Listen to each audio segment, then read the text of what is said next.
In this episode, you will discover how small daily decisions and outdated identities can quietly hold you back, and what it takes to move toward greater clarity and purpose. Welcome to Personal Development Mastery, the podcast that helps you gain clarity, overcome what holds you back, and take confident next steps towards a more meaningful and aligned life. I'm your host, Dr. Agi Keramidas, a personal development mentor and coach, and this is episode 618.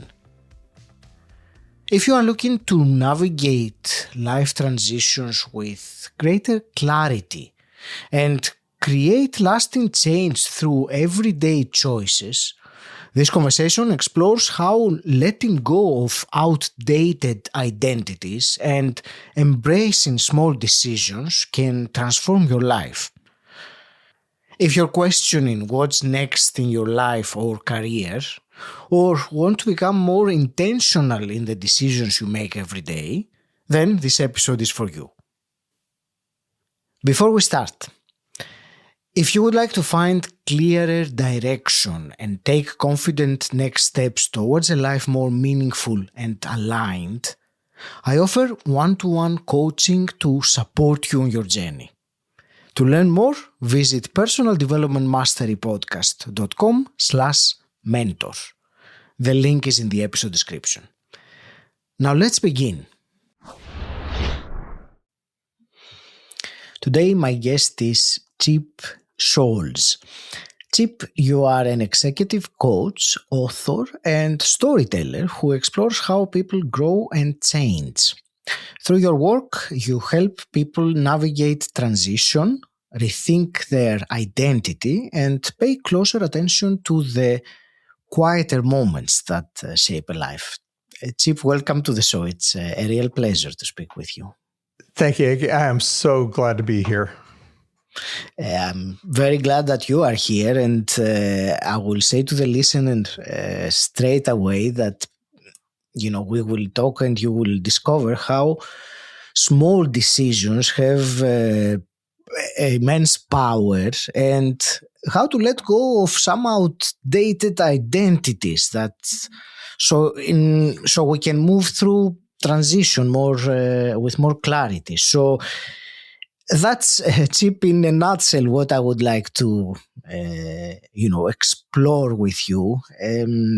So I don't know if you want to make a comment on that particular arts and how that is something that is part of your work. Yeah, I'll take the second one first, There's a couple of things that come to mind. First of all, I see so many business owners that hold on way too long. And they may have other family members. In fact, most of the businesses that I've worked with over the last 30 years are family-run businesses. Mm-hmm. And they may be really good-sized enterprises. They may be $150, $200, $300 million companies. But they're still family run, and they're still run by perhaps a patriarch or his son. There's one in particular that I've worked with that the son has just stepped down as CEO, and the son is 68 years old and decided to pass it along to the next generation. It's only been his father that ran the company, and then him. Well, that's going to take an awful lot of letting go, because your identity gets so tied up with your business that you really can't separate the two. I had a client who was head of a nonprofit here in Charlotte, North Carolina, and he had been there 30 years. And everybody knew him as the face of that organization. And he was going to retire. And he didn't know how he's going to handle it. So the coaching in the last 5 years was to talk about, okay, so what are you going to do after? Because if your whole plan is to go home and help your wife around the house, that's probably not a good plan. Can I take it back now a bit since we started talking about the identities and how they people hold on to. Let's say, and that's why I'm bringing it a little bit back, how can someone tell, that's my question, that how can someone tell that they are trapped in an identity that they no longer, or it no longer serves them? And I'm asking this question because for many, this concept, this identity comes, quite subconsciously. So without some coaching, without something that will bring it about, most people don't even know that there is something that is called identity that has this, and that. So how can one understand or discern if they are indeed in an identity that no longer serves them? I hope my question makes sense. Yeah, it does. And, I guess, so there was a great book by Arthur C. Brooks, called From Strength to Strength. And it talks about the transition from fluid intelligence to crystallized intelligence. And my understanding of the difference is that it moves from a problem solving and a doing phase to a more being phase. And in fact, that's why they say that older people make better teachers. Because they have such great recall of all of these things, all the life experience, all the lived experience they've had. But they're in a different phase. It's kind of like why, there is a certain arc to a creator's lifetime and work style. So, when I think of pop musicians, some pop musicians like Paul McCartney have lasted a lifetime and are still writing songs and that kind of thing, went into his 80s. But most of the pop musicians have a lifespan of 15 to 20 years. Where they're writing, they're creative, and then they're living on the thing that got them there. Mm-hmm. So that's one of those things that you reach a certain point where, and I talk about it all the time in leadership.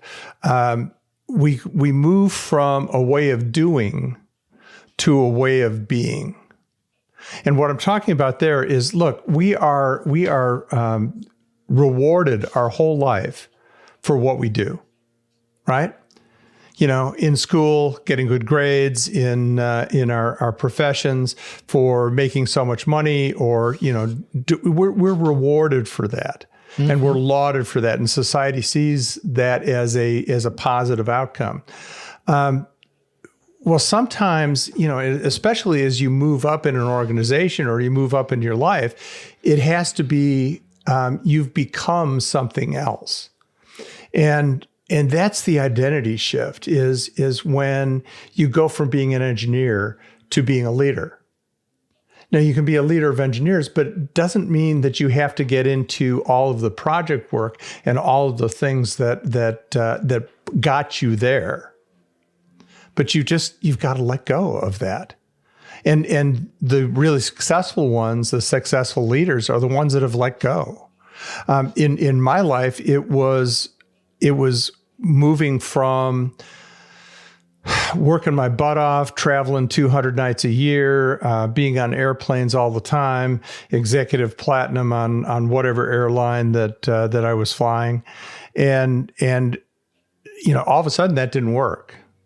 And it took me a health crisis to do that, but all of a sudden that didn't work. And what I found coming out of that health crisis is I was less performative, and all I wanted to be was useful. Mm-hmm. And it changed the way I thought about things. So I hope nobody goes through a health crisis that gets you there. But I also you've got to know when to let go. And perhaps that takes a coach. Perhaps that takes a great partner. Perhaps that takes other influences in your life. But I've watched it in the successful, especially CEOs. The successful CEOs have learned to let go. I liked very much the shift you've described from performative to useful, and I think that is connected with what you were saying also from the way of doing to the way of being. So what I wanted to ask you to go a little bit in more detail is this particular way of being, and in particular what I think would be very interesting for someone listening is how can practically what can they do as something that they can help them go to that direction from the way of doing to the way of being. Oftentimes it takes a crisis. And it may be a health crisis or it may be something else, but oftentimes it takes a crisis.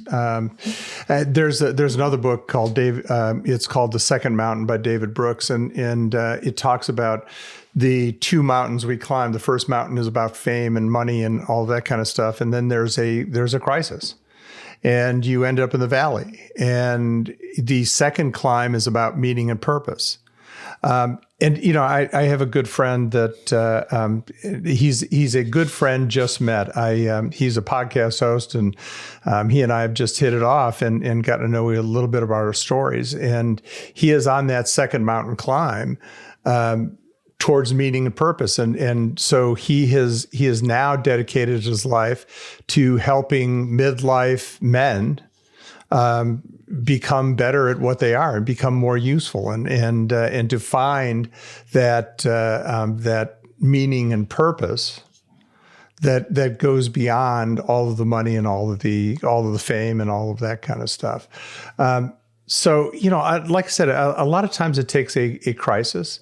A lot of times it takes some deep reflection, and there has to be a reason, whether that be self-doubt or whether that be some outside influence.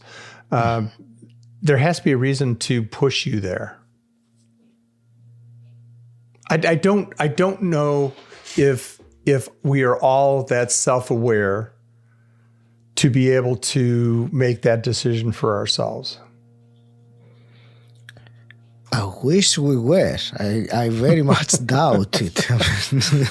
Self-awareness is unfortunately lacking a lot. And I'm not surprised because it's not easy, especially you can have some moments of self-awareness, but becoming self-aware and staying self-aware, that is, it's a lifelong effort and work that you do.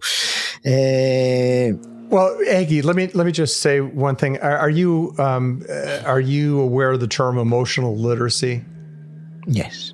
Okay. So one of the things that Brene Brown talks about is that we're all emotionally illiterate. And she says if we cannot name 25 words for emotion in 30 seconds, in 60 seconds, we're emotionally illiterate. Mm-hmm. Now, I've asked 100 groups of these of people about that and had them do the exercise. And the average I get is about 8. The most anyone has ever said in probably 1,000 people of doing this is 18, which means that we, especially men, we're told, big boys don't cry and all of that kind of stuff. We're told to stuff our emotions in a bag and, just stuff them down deep. But it happens to everybody. And that's the key is to understanding your emotions. That's the key to self-awareness, is to be able to understand your emotions. Like, Aggie, let me ask you a question. Have you ever been angry?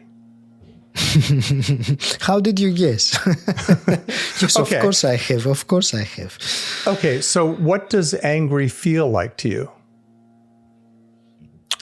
It feels like some pressure that comes upwards and it goes to the head and creates a response to a situation that is, let's say, unlike how I am or the kind of person that I am, or at least the kind of person that I would like to be. So in other words, it feels like it is affecting my thoughts and my behavior at that time, until, of course, the moment that self-awareness kicks in.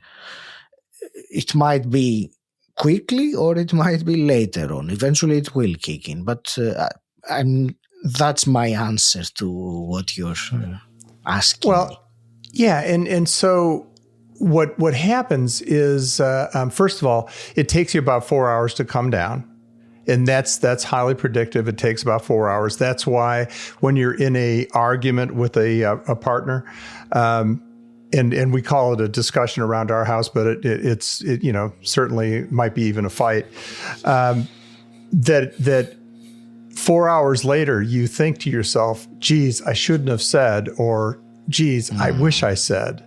Mm-hmm. Because your amygdala cuts off your cortex, and you really aren't able to think at your best when you're angry. But then it's understanding the physical effects of your anger. So you talked about a squeezing or a pushing up into the head.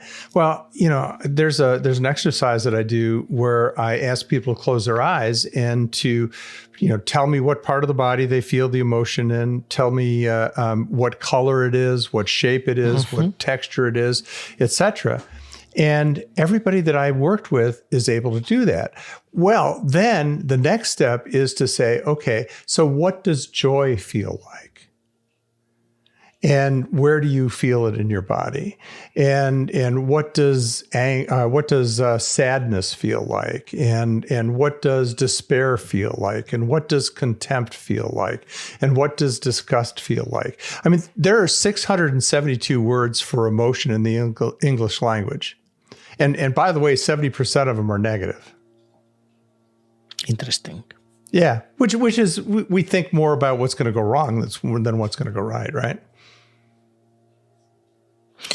Unfortunately, yes, we do. I hadn't realized that there is such a big difference in the amount of words, but I suppose that really represents what you just say. But out of these hundreds of words, I wonder how many one could write down and describe emotions.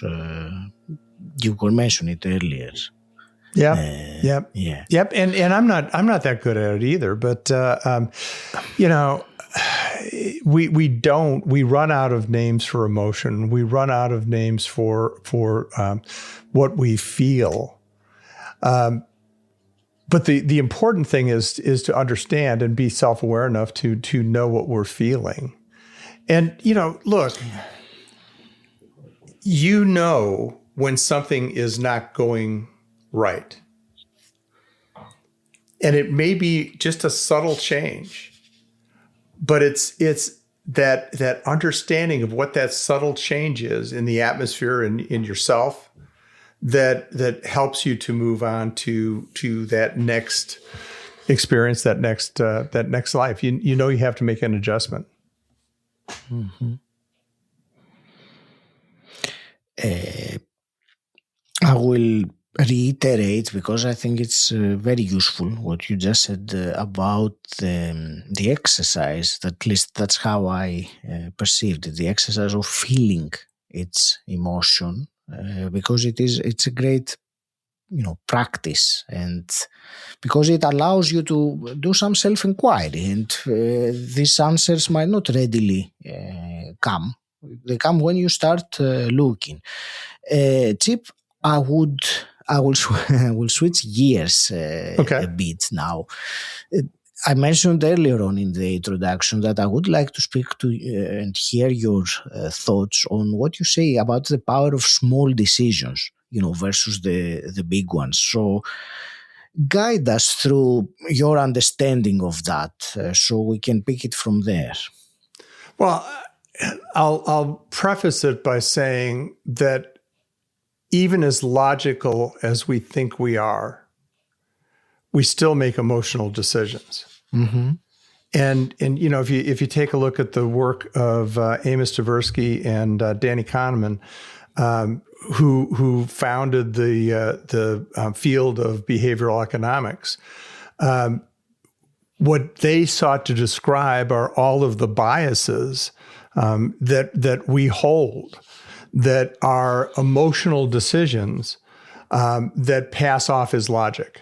And the most famous one is probably confirmation bias, which means that we recognize a pattern and we make a decision based on that recognition of a pattern, even though that may or may not be the solution. But we have a large feeling that we have a large belief in our rightness of that action based on the confirmation bias.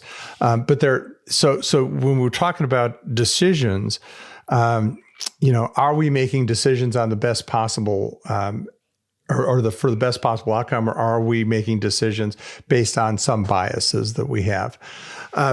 But when I talk about small decisions, we make small decisions every day. And here's the weird part, is that 85% of what we do, we don't even think about.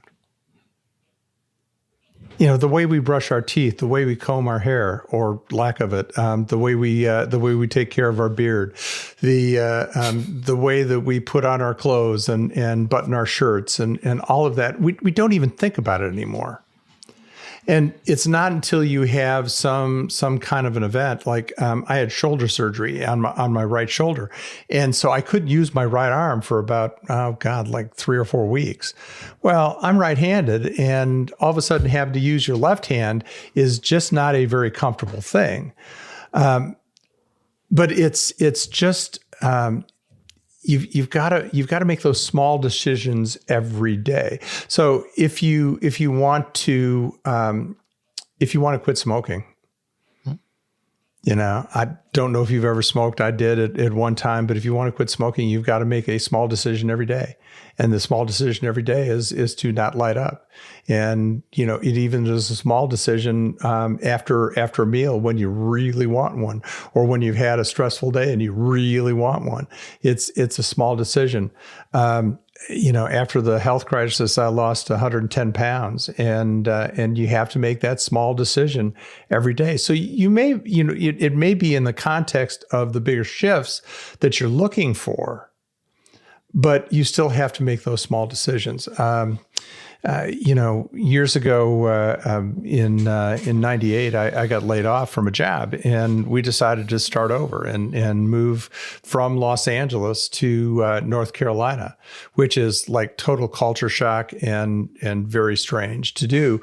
I loved North Carolina. I'd lived here at one point in my life, but I was only here for a couple of years, and that was way back in the late 70s, early 80s.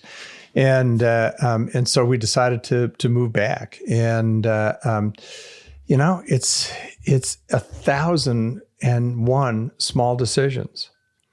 It's small decisions about, do you buy a house or don't you buy a house? What we ended up with is we moved in a 19-foot travel trailer.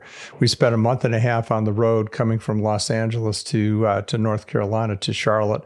And we did it with 5 cats, 2 dogs, and 3 humans. And, it's a great story. At the time, it felt kind of weird, but it was a great story. And think about all the small decisions that had to go in it. So we found out that we could not kennel our cats, and we wanted to travel with our dogs. We wanted to kennel the cats, and we found out we couldn't kennel the cats for a month and a half, and it was going to be outrageously expensive. So we made the decision to bring them along with us, which changed a lot of things, and you have to make all the decisions about that. And oh, by the way, at first we had them all riding in the truck with us. And they were so loud and just caterwauling like crazy that we finally just put them in the trailer. Well, it was the middle of summer, so now you couldn't travel more than a couple hours, between air conditioning to keep the kitties cool enough that they weren't going to have a health issue, and it's all small decisions. It's the small decisions we make every day, and it's not the big ones that change our life. It's the small ones.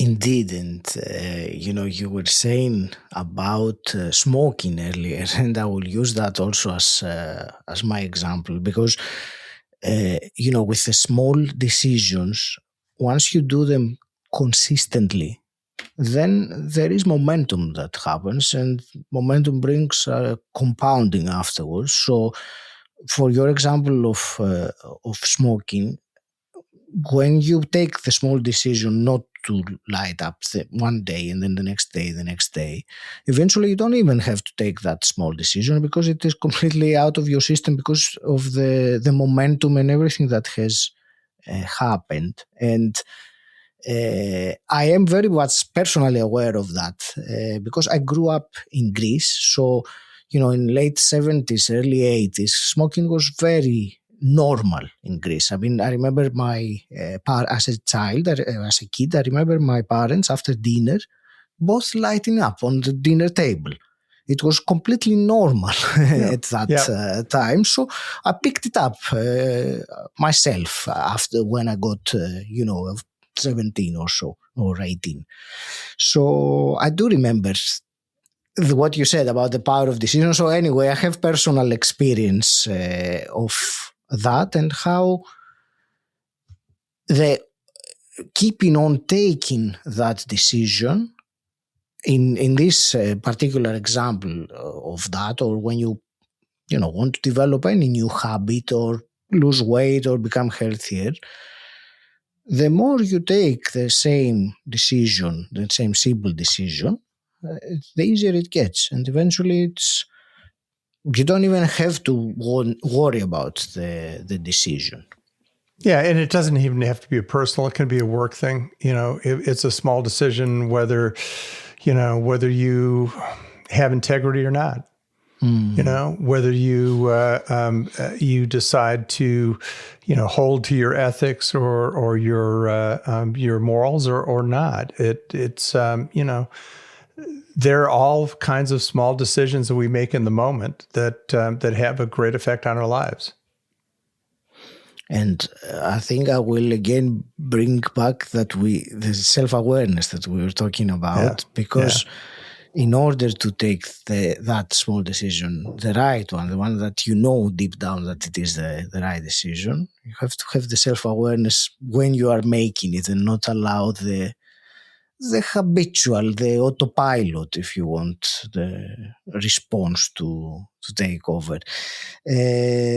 Chip, thank you. This has been a really fascinating conversation, and I think there were some quite useful and practical things that someone who has listened can pick up. One that I will reiterate one more time because I think it stayed with me, it resonated, and I will probably invest some of my time to do it properly, was that taking some time to feel its emotion and writing down all that as a method of improving our emotional literacy. Before we wrap up, first tell me, where can the listener find out more about you? Where do you want to direct them? Yeah, my website is scholzassociates.com. I'm sure you're going to put that in the show notes. And you can get to me on all socials. I'm on Facebook and LinkedIn, et cetera. Mm-hmm. I've got a couple books out, one that came out in October and one that came out in March. The one in October was Small Decisions, Big Shifts. And so both of them are available on Amazon and a number of different audiobook platforms as well. So, I would love the opportunity to talk to whoever, and thank you. It's my real pleasure. I want to thank you also and wish you all the very best with continuing this transformative work that you do. I will leave it to you for your parting wisdom, or perhaps a message for someone who has listened to us for the last half an hour. What's something that you want to leave him with? The biggest thing is work on your self-awareness. And as you work on your self-awareness, ask yourself, are you in the right place? And are you doing the right things? And have you become something else rather than just stuck in a way of doing?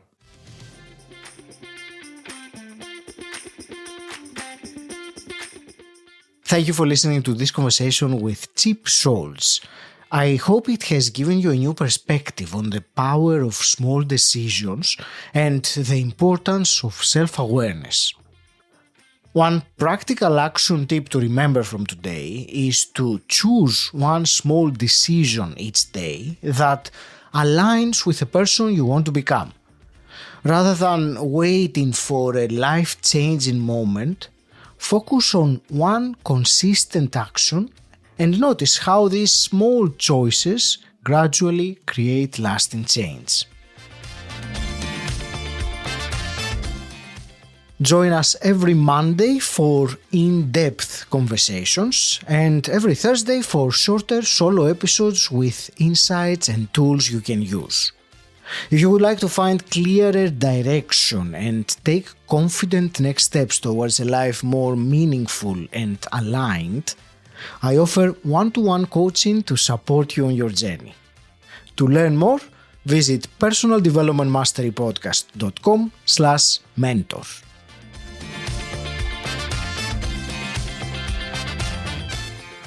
Until next time, stand out, don't fit in,